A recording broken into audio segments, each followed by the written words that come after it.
Welcome to Wife Cheating Story. I hope you have an enjoyable and relaxing time listening. Let's get started. Your support means everything to us. We'd love to know, which geographical location are you joining from today? At home? On the go? Share with us below. Now, let's dive into today's story. Chapter 1. The Architect. Vincent Riker sat in his basement workshop, meticulously crafting the miniature model of what would become Sullivan Plaza. His weathered hands moved with surgical precision as he attached the final piece to the scale model. The clock on the wall read 2:17 a.m., another late night, but he was accustomed to them. The basement walls were lined with architectural awards, certificates, and blueprints, evidence of 20 years devoted to his craft. Yet none of his colleagues at Sullivan Development knew the full extent of his genius. Not even Howard Sullivan, his father-in-law and boss of 15 years, appreciated the brilliance behind Vincent's designs. Still working? Naomi's voice startled him. His wife of 12 years stood at the bottom of the stairs, her silk robe loosely tied, amber hair cascading over her shoulders. Beautiful as always, even at this hour. Almost done. Vincent gestured to the model. The presentation's tomorrow. Naomi approached, studying the intricate design with practiced admiration. Howard will love it. He'd better, considering how many nights it's stolen you from me. Her fingers brushed his shoulder, a touch that once ignited passion but now felt performative. Vincent noticed, but said nothing. 15 years at Sullivan Development had taught him patience. 12 years of marriage to Howard's daughter had taught him discretion. 7 months of suspecting his wife's infidelity had taught him observation. "I'll be up soon," he promised. After Naomi returned upstairs, Vincent opened his laptop and checked the tracking software he'd installed on her phone. The location history confirmed what he already knew: 3 hours at the Wellington Hotel downtown. Room 1217, the same as last week and the week before. Vincent wasn't a violent man. His vengeance wouldn't come from his fists, but from his mind. He'd built his career creating spaces that outlived their creators. He understood that proper demolition required more planning than construction. The next morning, Vincent drove to Sullivan Development headquarters, the model secured in the back seat. The radio announced another record-breaking stock performance for the company. Howard Sullivan had built an empire, and Vincent had designed every significant structure in it. At 45, Vincent maintained the physical discipline from his military days, a past he rarely discussed. Before becoming an architect, he'd served in military intelligence, developing skills he'd kept sharp but hidden beneath his unassuming exterior. The Sullivan headquarters gleamed in the morning sun, a testament to Vincent's vision despite bearing Howard's name. As he parked, he spotted Colin Burns' Mercedes in the executive spot next to Howard's.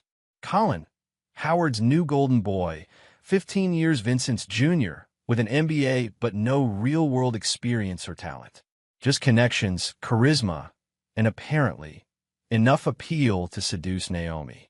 Vincent carried his model through the lobby, where security guards and receptionists greeted him warmly. Despite his senior position, he'd always treated support staff with respect, unlike Howard and Colin, who barely acknowledged their existence. In the elevator, he adjusted his tie and took a deep breath. Today wasn't about confrontation. It was about confirmation. Then the real work would begin. Chapter 2. Fault Lines. The boardroom fell silent as Vincent unveiled the model of Sullivan Plaza, a revolutionary design combining sustainable architecture with cutting-edge aesthetics. Howard Sullivan studied it with narrowed eyes, while Colin immediately began pointing out perceived flaws. "The eastern support structure seems unorthodox," Colin remarked with unearned authority. "Wouldn't a traditional approach save costs?" Vincent maintained his composure. "The eastern support is actually the key innovation. It reduces materials by 30% while increasing structural integrity. I've had 3 independent engineers verify the calculations." Howard waved his hand dismissively. "It's too experimental. We're not in the business of architectural experiments, Vincent. We're in the business of profits. 15 years of this, Howard taking credit for successes while blaming Vincent for any complications. Vincent noticed the exchange of glances between Howard and Colin. Something felt different today, more final. After the meeting, Vincent retreated to his office, where Melissa Zhou, his loyal assistant of 8 years, waited with concern etched across her face. "They've called in HR," she whispered. "Third floor conference room in an hour." "What's happening, Vincent?" Vincent thanked her for the warning. Melissa knew more about the company's inner workings than even Howard did. Her father had been one of Howard's original investors before being mysteriously bought out for pennies on the dollar during a personal crisis. Vincent had hired her when no one else would, recognizing both her talent and her motivation to understand Sullivan development from the inside. "Would you mind backing up my personal design files?" Just as a precaution, Vincent asked. Melissa nodded, understanding the subtext. "Already did. External drive in your desk drawer. I also made copies of those other documents you asked me to track." Those other documents represented 3 years of methodical documentation. Howard's building code violations, safety shortcuts, permit manipulations, and tax maneuvers. None technically illegal when viewed individually, but damning when assembled correctly. An hour later, Vincent sat across from Howard, Colin, and a nervous HR representative named Dennis. The office overlooked the Sullivan Tower, Vincent's greatest design, though Howard had accepted all accolades. "We're letting you go." "Performance issues," Howard stated flatly, avoiding eye contact. Vincent nodded calmly. "Performance issues after 15 years? Colin slid a severance package across the table. "The company's direction is changing. Your designs are becoming outdated." "I see." Vincent made no move to take the envelope. "And when did my wife decide that our marriage was similarly outdated?" The room temperature seemed to drop. Howard's expression hardened. "This is a professional separation, Vincent. Keep personal matters personal." Difficult considering how intertwined they've become. Vincent stood, straightening his jacket. "I'll clear my office by end of day." As Vincent departed, he heard Colin mutter something about taking it better than expected. Little did they know that Vincent had expected this day for months. The pieces were already in motion. When Vincent returned to his office, Melissa was waiting, her eyes red but determined. "They're letting me go too. Restructuring, they claim." Vincent nodded. "Perfect timing for both of us, then." "Perfect?" "Vincent, what are you planning?" "A redesign, Melissa. Something far more permanent than Sullivan Plaza." Chapter 3: Demolition Day. Vincent drove home with a model of Sullivan Plaza in his passenger seat, the only item he'd taken from his office beyond his personal designs. The security guards had watched uncomfortably as he left, many having known him for years. One had whispered, "This isn't right, Mr. Riker," as he passed. Home was a modernist structure Vincent had designed himself, one of his first projects after leaving the military. Howard had been impressed enough to hire him, then later to introduce him to Naomi. The house represented what Vincent had once believed was a foundation for his future. Now it felt like a beautifully designed lie. He entered to find Naomi packing his suitcases, her movements efficient and detached. She barely looked up when he entered their bedroom. "Howard called you," Vincent stated. "He was concerned about how you might react." Naomi continued folding his clothes. "This is better for everyone, Vincent. A clean break. 12 years of marriage ends with my clothes and luggage I don't recognize." She finally met his gaze. "Time for a fresh start. For me," she said coldly. She handed him a brochure for a homeless shelter. "Until you find somewhere more permanent." The calculated cruelty confirmed everything. This wasn't an impulsive decision, but a coordinated elimination. Vincent took the brochure without comment. "Your severance should help until you find something else," she continued, her voice professionally sympathetic. "Though Howard mentioned your non-compete clause will make architecture difficult for a while." "Did he also mention that non-compete clauses aren't enforceable in this state?" Vincent watched realization flicker across her face. Or that I've maintained my military pension all these years. The one you thought I'd forfeited." Naomi faltered for the first time. "What are you saying?" "I'm saying you and Howard might have planned this meticulously, but you built your plans on false assumptions." Vincent picked up the suitcases. Don't bother changing the locks. I won't be back. Where will you go? A trace of genuine confusion crept into her voice. To finish what I started 15 years ago. Vincent drove directly to a modest apartment building across town. The unit on the top floor had been leased under his birth name, Blake Vincent Riker, for the past 5 years. A contingency he'd established when he first suspected something wasn't right at Sullivan Development. The apartment wasn't just a backup residence.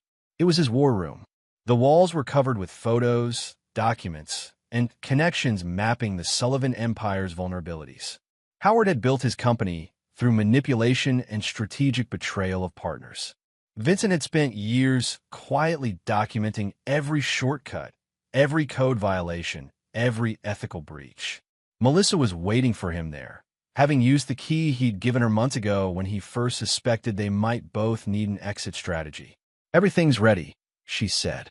Operation Aftershock can commence whenever you give the word. Vincent placed the model of Sullivan Plaza on the table and opened his laptop. They think they've demolished my career and marriage in one day. They have no idea what real demolition looks like. He activated a program that executed a chain of pre-programmed electronic fund transfers, moving his considerable savings through a series of accounts before they could be frozen by Howard's banking connections. Then he made a call to a number few people knew existed. General Blackwood, it's Riker. Yes, that Riker. I'm calling in that favor. A week passed with complete silence from Vincent. No attempts to access his old accounts. No appeals to Howard for reconsideration. No desperate calls to Naomi. Just silence. Then the calls began. First a few, then dozens. Naomi's phone rang constantly with Vincent's number, but when answered, no one spoke. Howard experienced the same phenomenon.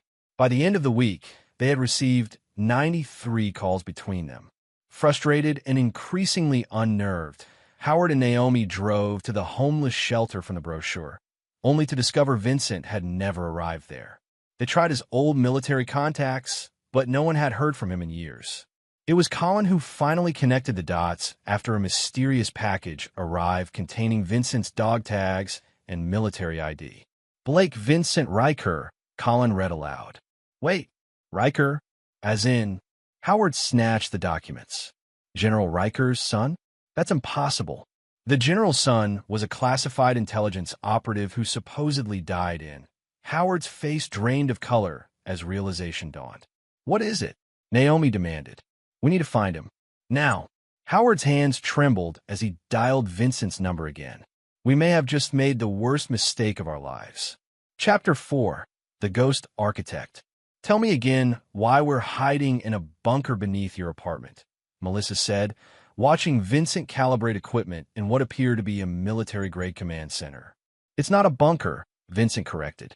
It's a secure operations facility I built 5 years ago when I realized Howard was systematically removing everyone who knew too much about his methods. The underground facility hummed with technology.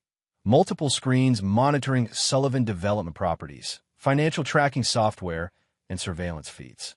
One monitor displayed Naomi and Howard's increasingly frantic attempts to locate Vincent. 93 calls, Melissa marveled. That's exactly what you predicted. Howard always panics in patterns. Vincent adjusted a dial. His father was the same way during joint operations with my father's unit. Predictable under pressure. Vincent's true background remained largely classified. The son of General Alexander Riker, he'd been recruited into a specialized intelligence unit straight out of MIT. His architectural talent wasn't just artistic, it was tactical. Vincent had designed secure facilities for government agencies before a mission gone wrong forced him to adopt a modified identity. Howard Sullivan had never known he'd hired the son of his father's military rival. By the time Vincent married Naomi, he'd fully embraced his cover. Only now, with nothing left to lose, was Vincent becoming his true self again. They received the dog tags, Melissa reported, watching another screen. Colin made the connection faster than expected. Colin Byrne is many things, but unintelligent isn't one of them, Vincent acknowledged. He's the only real threat in this scenario. A secure phone line rang. Vincent answered, activating a voice modulator. Report. Phase 1 complete, said the voice of Damon Lynch, Vincent's former teammate from his military days. Sullivan Tower's security system has been compromised. We have eyes everywhere. Vincent ended the call and turned to Melissa. Tell me about the Sullivan Foundation Gala. 2 weeks from Saturday. Every major investor, political ally, and business partner will be there. Melissa pulled up the guest list. They're announcing the Sullivan Plaza project as Howard's legacy achievement, with Colin as the new lead architect, I assume. Melissa nodded. They've already started altering your designs. The eastern support structure you innovated? They've replaced it with a conventional design that's structurally compromised if built on that particular bedrock formation, Vincent finished. I designed it that way. The true plans have a geological compensation factor that I never included in the official documentation. You sabotaged your own design. Melissa looked shocked. I created a failsafe. Howard has a history of cutting corners after final approvals. I needed leverage to ensure he built it correctly. Vincent pulled up a geological survey. The eastern side of the construction site sits on an unstable fault line that only becomes dangerous if you build using conventional support methods. So if they build it wrong, it won't collapse immediately. But the first minor earthquake or significant vibration would trigger a progressive structural failure. Vincent closed the file, which is why we're going to ensure they never break ground with those altered plans. A notification flashed on the main screen. Vincent opened a video call to see the weathered face of General Blackwood. Your father's files have been unsealed, as requested, the general said without preamble. Everything Howard Sullivan Sr. did to sabotage Alexander Riker's career and reputation. All the evidence your father could never use because of national security concerns. In the other matter, the trust fund your father established has been activated. $50 million, as specified in his will upon confirmation of your identity, plus interest. Vincent thanked him and ended the call. $50 million, Melissa whispered. My inheritance. Howard's father stole my family's reputation, and Howard stole 15 years of my career. Vincent brought up architectural renderings of a stunning new development. Now I'll use my father's money to build what Sullivan Development never could, and eliminate what they've already built.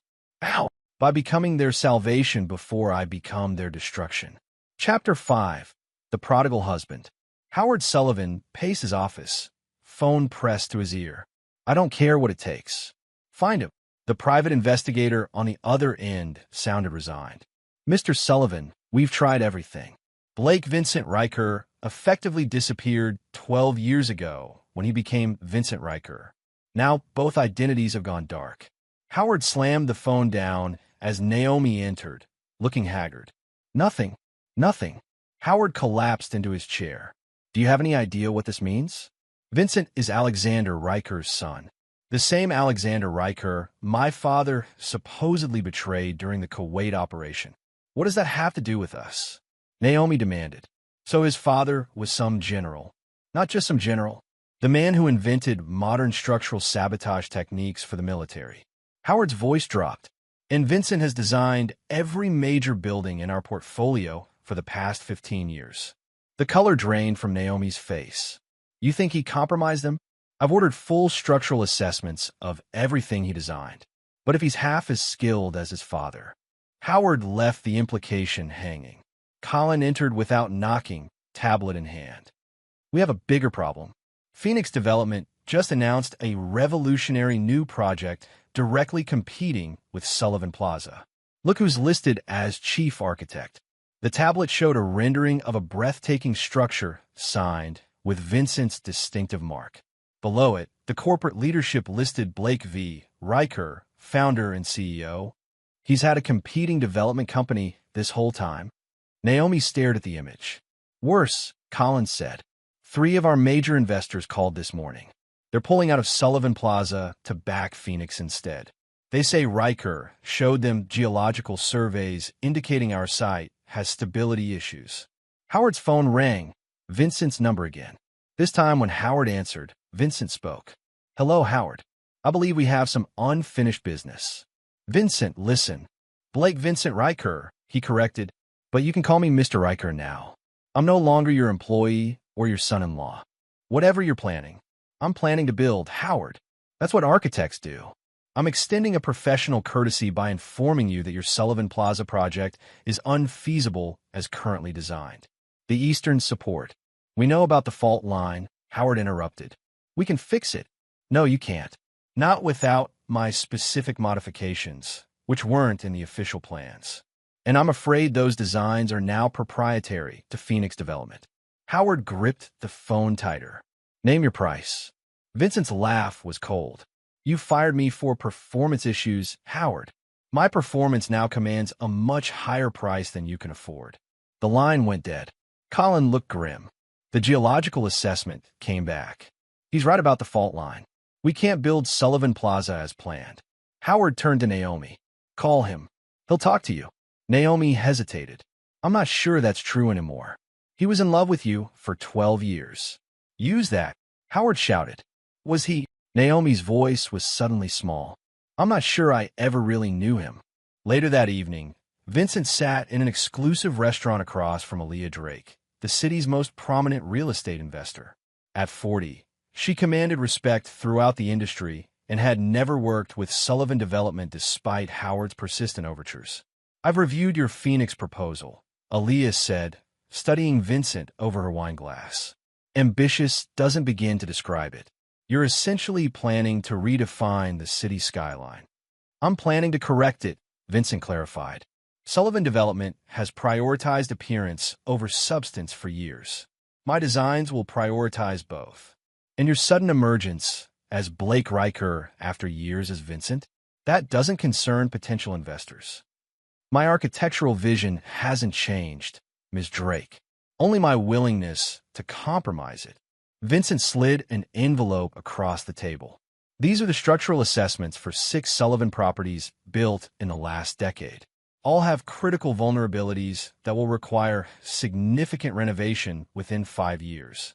Aaliyah reviewed the documents with a practiced eye. If this is accurate, Sullivan Development is sitting on a time bomb. Multiple time bombs. And I'm the only one who knows how to defuse them. As they finished dinner, Vincent received a text from Melissa, Naomi requesting meeting. Says it's urgent. Vincent's response was brief. Arrange it. The penthouse. 2 days. Chapter 6. The Architect's Gambit. The penthouse of the Wellington Hotel, the very place where Naomi had conducted her affair with Colin, now served as Vincent's temporary base of operations. He had reserved the entire top floor, paying in cash through a shell company. When Naomi arrived, she found Vincent standing by the floor-to-ceiling windows, the city sprawling below. He wore an impeccably tailored suit, looking nothing like the man she'd dismissed 2 weeks earlier. You wanted to see me, Vincent stated without turning. Naomi approached cautiously. Vincent, Blake, whatever you want to be called. Mr. Riker will suffice. She flinched at his formality. We need to talk about what's happening. What's happening is market correction. Sullivan Development has built its reputation on stolen designs and compromised structures. Phoenix Development will offer something better. This isn't about business, Naomi insisted. It's about us. About what Howard and I did. Now Vincent turned, his expression unreadable. There is no us, Naomi. You made that perfectly clear when you packed my bags and handed me a brochure for a homeless shelter. I didn't know who you really were. Precisely the problem. 12 years of marriage, and you never bothered to discover who I was beyond what I could provide for you and your father. Naomi's composure cracked. That's not fair. You hid your identity, your family. I protected information that was classified. But everything else, my principles, my passion, my loyalty, was genuine. Vincent approached her slowly. Can you say the same? I made a mistake with Colin. A terrible mistake. Your mistake wasn't Colin. Your mistake was believing I was dispensable. Vincent returned to the window. Sullivan Development is hemorrhaging investors. Howard's political connections are distancing themselves. Colin's attempts to modify my designs have been rejected by the Planning Commission. How do you know all this? I designed your father's security system, Naomi. Did you think I wouldn't build myself a backdoor?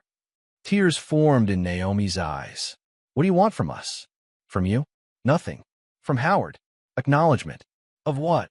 of what his father did to mine, of what he did to my career, of the corners he cut that endangered thousands of people and buildings I designed. Vincent handed her a folder. This details the structural compromises in Sullivan Tower. The main support columns were built with substandard materials after I approved the final plans. Naomi paled as she reviewed the documents. If this is true, it is. And in the event of an earthquake measuring 5.0 or higher on the Richter scale, the tower would suffer catastrophic failure. My God, Howard's office is on the top floor. The board meets there weekly. Yes, they do. Vincent took back the folder. Phoenix Development has submitted a proposal to the city for comprehensive structural reinforcement of all Sullivan properties. At our expense. Naomi looked confused. You're helping us? I'm helping the innocent people who work in and live around those buildings. Vincent's expression hardened. As for Sullivan Development itself, my offer is simple, complete corporate dissolution. All assets transferred to Phoenix. Howard announces his retirement, citing health concerns. He'll never agree to that. This company is his life's work. It's my life's work. He just put his name on it. Vincent checked his watch. You have 48 hours to convince him. After that, I release the structural reports to the public, the properties get condemned, and Sullivan Development faces criminal negligence charges. Naomi started toward the door, then paused. You know, for what it's worth, I did love you once. No, Naomi, you loved the idea of me, the quiet architect who made your father rich and never questioned your absences. Vincent turned away. That man no longer exists. After she left, Melissa emerged from the adjoining room where she'd been monitoring security. Think you'll convince Howard? She asked. Howard will never surrender his company, Vincent replied. But that was never the real plan. Vincent pulled up a security feed showing Naomi making a phone call in the elevator. A voice recognition program transcribed her words in real time. He knows everything, Dad. About the buildings, about the materials. We need to move now. Right on schedule, Vincent murmured. Alert Damon. It's time for Phase 3. Chapter 7. Structural Integrity. Howard Sullivan convened an emergency board meeting at 7 a.m. the next morning. The Sullivan Tower boardroom was filled with tense executives and lawyers as he explained the situation. Vincent Riker, or Blake Riker, as he's now calling himself, is threatening to destroy this company with fabricated structural concerns, Howard declared. We need to move quickly to discredit him. Colin projected documents onto the main screen. Our engineers have conducted preliminary assessments of our properties. While they haven't found evidence of imminent danger, they admit that certain anomalies exist in the structural designs. Anomalies that only the original architect could fully explain, added Patricia Winters, the company's chief legal counsel. Mr. Sullivan, I must advise caution. If these concerns are legitimate and we dismiss them, they're not legitimate. Howard slammed his fist on the table. This is corporate sabotage by a disgruntled ex-employee. Who happens to be the son of General Alexander Riker, Colin reminded the room. A man with significant governmental connections. Howard glared at him. Whose side are you on, Byrne? The side that doesn't end up in prison for criminal negligence, Colin replied evenly. I've been reviewing Vincent's personnel file. Did you know he maintained top-secret clearance throughout his employment here? The boardroom fell silent as implications sank in. What exactly are you suggesting? Howard demanded. I'm suggesting that Vincent Riker may have been more than just your architect all these years. Before Howard could respond, the building's emergency system activated. Alarms blared as the automated voice announced, Structural Integrity Alert. Please evacuate immediately using designated emergency routes. Confusion erupted as board members gathered their belongings. Howard tried to restore order. Everyone stay calm. This is obviously Riker's doing, some kind of hack into our systems. The building shuddered subtly. Small particles of dust descended from ceiling tiles. Patricia Winters stood firmly. Heck or not, I'm leaving. I suggest everyone do the same. As the room emptied, Howard's phone rang. Vincent again. What have you done? Howard demanded.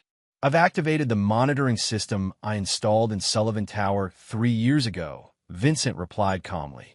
The one you refused to pay for officially, so I implemented it anyway. It's detecting unusual stress patterns in the Eastern support columns, exactly as predicted. This is illegal. I'll have you arrested for potentially saving hundreds of lives. The system is sending its data directly to the Department of Building Safety as we speak. They're dispatching structural engineers now. The building trembled again, more noticeably this time. That wasn't an earthquake, Howard. That was material fatigue. The substandard concrete you substituted after final inspections is beginning to fail under normal stress loads. Howard looked out the boardroom windows to see people streaming out of the building onto the street below. You won't get away with this. Whatever game you're playing. This isn't a game, Vincent interrupted. It's an intervention. Sullivan Tower is becoming unsafe and will be condemned by this afternoon. Sullivan Development will face investigations into every property in its portfolio. Your company is finished, Howard. Then I'll take you down with me. You designed these buildings. Your reputation. My reputation is secure. I've already provided authorities with documentation showing my original designs were altered after approval, including your signatures on the change orders. The line went dead as another, stronger tremor shook the building. Howard finally joined the evacuation, his face ashen. By nightfall, Sullivan Tower had been evacuated and surrounded by emergency vehicles. News helicopters circled overhead as officials from multiple agencies assessed the structure. The city's Department of Building Safety had issued emergency inspection orders for all Sullivan Development properties. Vincent watched the coverage from Phoenix Development's newly established headquarters across town. Melissa and Damon monitored communications as Howard Sullivan was interviewed on live television, looking disheveled and defensive. Mr. Sullivan denies allegations of structural negligence, the reporter summarized, but sources within the department confirm that preliminary findings show significant deviations from approved architectural plans.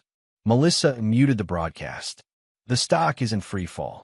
Sullivan Development has lost 60% of its value since markets opened. In Phoenix, Vincent inquired. Up 38% after announcing the emergency reinforcement program, Damon reported. The mayor's office is calling you a public safety hero for exposing the issues. Vincent nodded, watching Sullivan Tower on the screens. Howard will try to salvage what he can. Probably attempt to sell remaining assets before they're frozen. Already happening, Melissa confirmed. 3 subsidiary companies have initiated paperwork for rapid ownership transfer. To whom? Shell corporations that ultimately trace back to Colin Byrne. Vincent smiled slightly. So Colin's making his move earlier than expected. Good. Damon looked confused. I thought Byrne was adversarial. Colin Byrne is ambitious, unethical, and sleeping with my ex-wife, Vincent acknowledged. He's also predictable and financially overextended. By attempting to acquire Sullivan assets, he's walking into the final phase of my plan. Vincent brought up documents on the main screen. These are the hidden liens I placed against all Sullivan Development projects over the past 5 years. Small, strategic investments made through various intermediaries. Individually insignificant, but collectively, you own controlling interest in the debt structure, Melissa realized. If Sullivan defaults. When Sullivan defaults, Vincent corrected, those assets don't go to Colin Byrne. They come to me. Chapter 8. Counteroffensive. Colin Byrne considered himself a master strategist. As chaos engulfed Sullivan Development, he methodically positioned himself to emerge from the wreckage with the company's most valuable assets. Howard had practically handed him control during the crisis, too consumed with saving his reputation to notice Colin's maneuvering. What Colin didn't expect was to find Vincent Riker waiting in his office at midnight. Breaking and entering now, Riker. Colin maintained his composure despite his surprise. It's not breaking when you have the access codes, Vincent replied, seated comfortably in Colin's chair. You've been busy today. 5 property transfers, 3 asset reallocations, and a very interesting wire transfer to a Cayman account. Colin poured himself a drink. I suppose you're here to gloat. You've destroyed Sullivan. Congratulations. Sullivan was destroying itself long before I intervened. I merely accelerated the timeline. Vincent indicated the chair opposite. I'm here to discuss your next move. My next move? Colin laughed. I'm salvaging what I can from this disaster. Self-preservation, while abandoning Howard and betraying Naomi in the process. You two make a perfect match. Loyalty isn't either of your strong suits. Colin's expression hardened. Let's dispense with pretense. We both know this was never about buildings. This was about Naomi choosing me over you. Vincent's smile was cold. Is that what you believe? That I orchestrated the downfall of a multi-billion-dollar corporation because my wife had an affair? He shook his head. That would be pathetic. Then what is this about? Justice. Consequences. The natural order reasserting itself. Vincent stood. Howard Sullivan built his empire by stealing other people's work. My father's, mine, countless others. You followed his example by taking what wasn't yours. Including your wife? Colin smirked. Naomi made her choice. As did you. Now you both face the consequences. Vincent placed a folder on the desk. Colin opened it to find documentation of his financial maneuvers, including the offshore transfers. How did you? I designed the Sullivan Financial Management System 5 years ago. Did you think I wouldn't build in monitoring protocols? Vincent circled the desk. The SEC will receive copies of these documents tomorrow morning unless you comply with my terms. Colin's arrogance faltered. What terms? Simple. The assets you've acquired return to their rightful owner, me. You resign from Sullivan Development and the industry entirely. And you never contact Naomi again. You're insane. I won't. Your alternative is federal prosecution for securities fraud, embezzlement, and conspiracy. Vincent headed for the door. You have until morning, Colin. Choose wisely. Meanwhile, Naomi paced her living room, watching coverage of Sullivan Development's implosion. Her phone rang. Howard again. Have you reached him? Howard demanded without preamble. No, Dad. Vincent isn't taking my calls. We need leverage. Something to force his hand. Naomi sank onto the sofa. I don't think we have any leverage left. He's outmaneuvered us at every turn. There must be something, Howard insisted. Some weakness we can exploit. The only weakness Vincent ever had was his loyalty to people who didn't deserve it, Naomi replied bitterly. And we destroyed that ourselves. Her doorbell rang. On her security monitor, she saw Melissa Joe waiting outside. I have to go, Dad. Naomi ended the call and opened the door cautiously. Melissa, this is unexpected. Mr. Riker sent me. Melissa stated professionally. He has a proposition for you. He couldn't deliver it himself. He's currently discussing similar terms with Mr. Byrne. Melissa handed Naomi an envelope. These are divorce papers. Mr. Riker is offering generous terms, including retention of this residence and a settlement that will ensure your financial security. Naomi opened the envelope with trembling hands. And if I refuse? There are no alternative terms, Mrs. Riker. Only consequences. Melissa's expression softened slightly. For what it's worth, I advised him to offer you nothing. The settlement was his idea. Why would he do this after everything? He said something about honoring the person he thought you were, rather than punishing the person you turn out to be. Melissa checked her watch. You have 24 hours to sign. A courier will collect the documents tomorrow evening. After Melissa left, Naomi reviewed the settlement terms. They were indeed generous, far more than she deserved under the circumstances. A note in Vincent's handwriting was attached to the final page. Consider this my final act as your husband. Choose your next steps carefully. As dawn broke, Vincent received confirmation that Colin had accepted his terms, transferring control of all acquired Sullivan assets to Phoenix Development and submitting his resignation. By noon, Howard Sullivan announced an emergency press conference. Gathered before a crowd of reporters, Howard looked defeated. After careful consideration and in light of recent structural concerns, I am announcing my retirement and the dissolution of Sullivan Development Corporation. As questions erupted, Howard raised his hand for silence. I take full responsibility for any construction irregularities and will cooperate fully with ongoing investigations. All Sullivan Development projects will be transferred to Phoenix Development, which has committed to addressing structural issues immediately. A reporter called out, "Mr. Sullivan, will you comment on rumors that Phoenix is led by your former son-in-law, Blake Riker?" Howard's jaw tightened. Mr. Riker is a gifted architect whose contributions to this city have been significant. Phoenix Development is fortunate to have his expertise.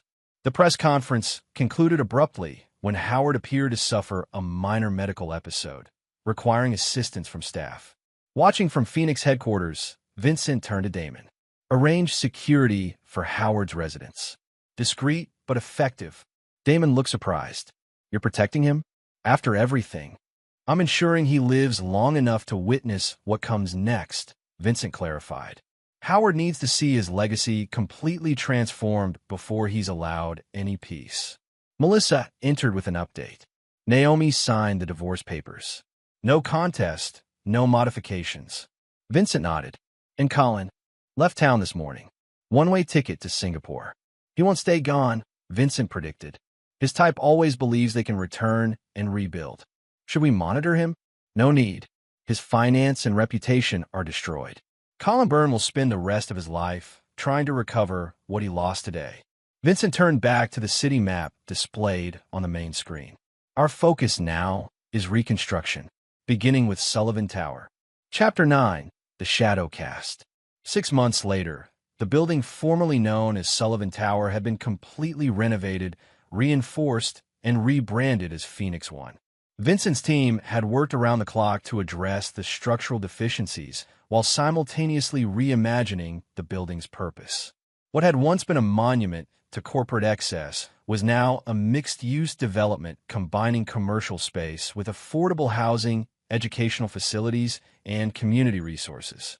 The transformation had been documented in architectural journals worldwide, cementing Vincent's reputation as a visionary. On the evening of the grand reopening, Vincent stood in what had once been Howard Sullivan's office, now repurposed as an architectural history museum. Among the exhibits was a detailed timeline of the building's original construction, including documentation of Howard's cost-cutting measures and their potential consequences. "Quite an achievement," said a familiar voice.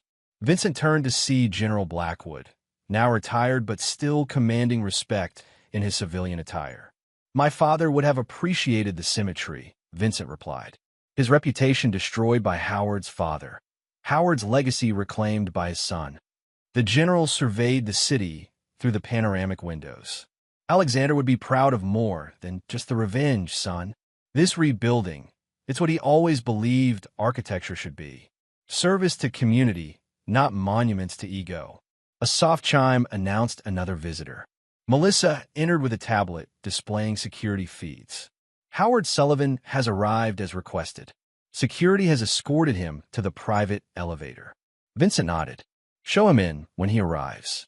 After Melissa and the general departed, Vincent studied the model of Phoenix, one displayed prominently on a pedestal. His original design, now fully realized without compromise. Howard entered moments later, looking significantly older than 6 months earlier. His health had deteriorated following the collapse of his company, though his financial future remained secure thanks to terms Vincent had privately arranged. "You wanted to see me," Howard stated flatly. "I wanted you to see this." Vincent gestured to the museum exhibits. The complete truth, preserved for future generations. Every decision, every shortcut, every consequence. Howard surveyed the displays with resignation. Public humiliation as your final revenge? Education, not humiliation. Future architects will learn from your mistakes. Vincent approached his former father-in-law. "Tell me something, Howard. When did you first realize who I really was?" "Too late, obviously." Howard sank into a chair. "There were signs I ignored. Your military bearing, your unexplained connections, the way you sometimes knew things you shouldn't have. Yet you never questioned it as long as I was making you rich." Howard looked up defiantly. "And you never revealed yourself as long as the arrangement benefited you. We used each other, Vincent. The difference is that I never betrayed you. Even now, this building stands as a testament to what we could have accomplished together if you'd valued integrity over profit." Howard gestured to the exhibits. "And Naomi? Is she featured in your museum of betrayal?" Naomi made her choices. She's living with the consequences. Following the divorce, Naomi had relocated to another state. Her social standing diminished, and her relationship with Colin publicly exposed and terminated. Vincent had ensured she maintained financial stability, but had otherwise removed her entirely from his life. She asks about you sometimes, Howard mentioned. Wonders if you'll ever forgive her. Forgiveness implies continued engagement, Vincent replied evenly. I've moved beyond both of you. A subtle vibration indicated Vincent's phone. Checking it, he saw an alert from his security team. Colin Byrne had returned to the city and was attempting to access the reopening event. If you'll excuse me, Howard, it seems we have an uninvited guest. In the grand lobby, security had intercepted Colin attempting to enter with a counterfeit invitation. He was being held discreetly near the entrance when Vincent arrived. Bold move, returning on tonight of all nights, Vincent observed. Colin struggled to maintain his composure. I came to congratulate you. Professional courtesy. Your professional status was revoked months ago, along with your assets, reputation, and future in this industry. Vincent signaled security to release their hold. You're not even worth the scene your arrest would cause. You can't keep me away forever, Riker. This isn't over. Vincent studied the man who had contributed to destroying his marriage and career. Once handsome and confident, Colin now appeared desperate and diminished. It was over the moment you chose to align yourself with Howard Sullivan and betray my trust. Vincent turned to security. Escort Mr. Byrne off the premises. He's prohibited from entering any Phoenix property worldwide. As Colin was removed, Aaliyah Drake approached. Now Vincent's primary investment partner, she had become instrumental in Phoenix Development's rapid expansion. Problem? She inquired. Nothing significant. A shadow from the past. Aaliyah nodded toward the central display where Vincent's complete architectural portfolio was exhibited, including designs never built under Sullivan Development, but now planned for future Phoenix projects. Your vision is finally being realized without compromise, she observed. That must be satisfying. It's not about satisfaction, Vincent replied. It's about integrity. Buildings outlast their creators, Aaliyah. They cast shadows long after we're gone. Later that evening, as the celebration continued below, Vincent returned to the former Sullivan office, where Howard still sat contemplating the exhibits. You've won completely, Howard acknowledged. Destroyed what I built and replaced it with your own vision. What now? Now I continue building. The difference between us, Howard, is that destroying you was never my primary objective. It was simply a necessary step toward creating something better. Howard stood with effort. And the revenge? For what my father did to yours. That ledger is balanced. The truth is preserved. The rest is just business. Vincent extended his hand formally. For what it's worth, I did respect your ambition once. Howard regarded the offered hand with surprise before accepting it briefly. And I respected your talent. Should have respected the man as well.